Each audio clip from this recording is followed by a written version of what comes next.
Kagulat World, ginulat na naman ng Pinay Tennis Pride na si Alexandra Alex Ayala ang buong Japan. Habang ramdam pa ang mga aftershocks ng lindol na yumanig sa Cebu at Davao, isang bagong pagyanig naman ang inaasahan, ang pagbabalik ni Alex sa Japan para sa WTA 250 Osaka Women's Open, kung saan target niyang makuha ang kauna-unahan niyang WTA title. Sa edad na 20, umangat si Alex sa kanyang career high ranking na world number 55 at ngayon ay handa na siyang harapin ang ilan sa mga kilala na niyang kalaban. Kasama sa player field ang dati niyang nakaharap tulad nina Emiliana Arango, Hailey Baptiste at Cristina Bucsa, mga pamilyar na mukha na dati na niyang nilampaso sa ibang torneo. Pero hindi madali ang laban ngayon. Tampok sa event ang multi-Grand Slam champion na si Naomi Osaka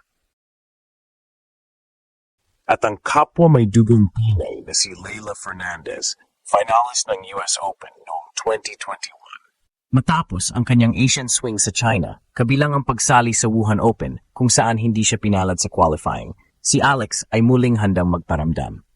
Sa Osaka, bitbit niya ang momentum ng kanyang WTA Challenger title win sa Guadalajara at ang inspirasyon ng milyon-milyong Pilipinong naniniwala sa kanya.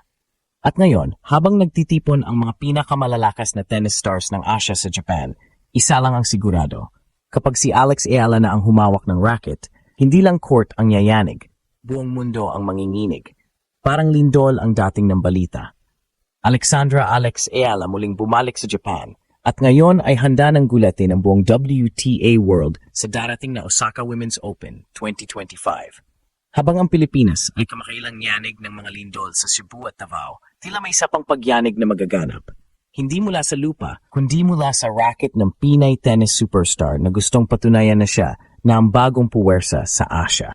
Ang ating tennis prodigy ay kasalukuyang nasa pinakamataas na yugto ng kanyang karera matapos umakyat sa WTA World Rank number 55, isang antas na nagbubukas ng mas matitinding oportunidad at mas mabibigat na kalaban.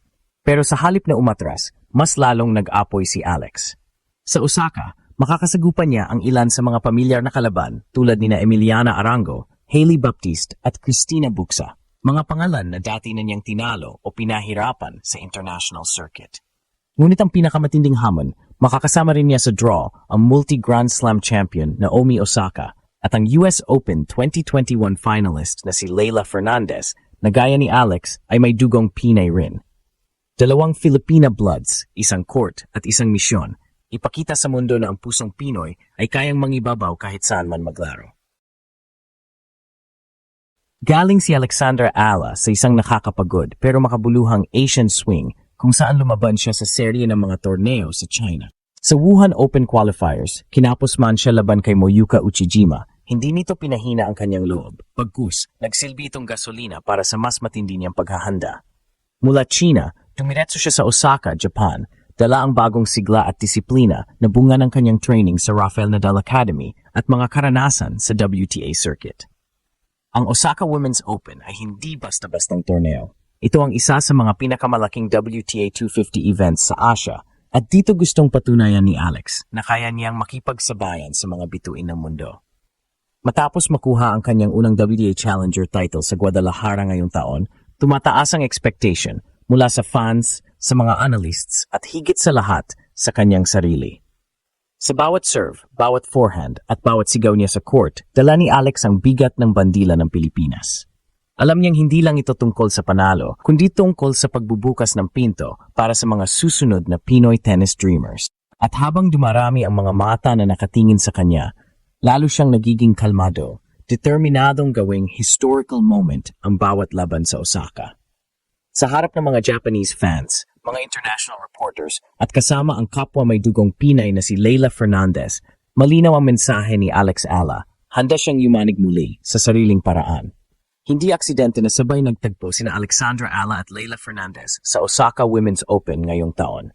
Habang nanginginig pa ang lupa sa Pilipinas dahil sa lindol na yumanig sa Cebu at Davao, dalawang babaeng may dugong Pinoy naman ang sabay na gumagawa ng sariling pagyanig sa Japan. Parang simbolo ng katagan ng Pilipino na kahit may unos, patuloy pa ring bumabangon, lumalaban at umaangat sa mundo. Si Leila Fernandez, anak ng isang Ecuadorian father at Filipino-Canadian mother, na si Irene Exevea, ay matagal ng inspirasyon ng mga kababataan. Ang kanyang pag-abot sa US Open 2021 Finals ay nagpahiwatig na kaya rin ng mga may dugong Pinoy na makapasok sa pinakamataas na antas ng tennis. Ngayon, muling nagtatagpo ang kanilang mga landas ni Alex sa Osaka, isang palatandaan na unti-unti nang sumisikat ang Filipino influence sa global tennis map. Para kay Alex, ito ang sandali para patunayan na hindi siya basta racing star lang. Ang kanyang pag-angat sa career-high WTA rank na 54 ay bunga ng matinding disiplina, sakripisyo at paniniwala sa sariling kakayahan. Sa bawat training, bawat biyahe mula Europe hanggang Asia, dala niya ang kulturang Pinoy na hindi sumusuko. Sa Osaka, haharap siya sa mga dating nakatapat, sina Emiliana Arango, Hailey Baptiste at Cristina Bucsa, mga pamilyar na kalaban na minsang humadlang sa kanyang pag-angat. Pero ngayon, mas matatag na siya, mas handang ipaglaban ang unang WTA crown. At hindi lang ito laban para sa kanya, ito ay laban para sa bansang Pilipinas.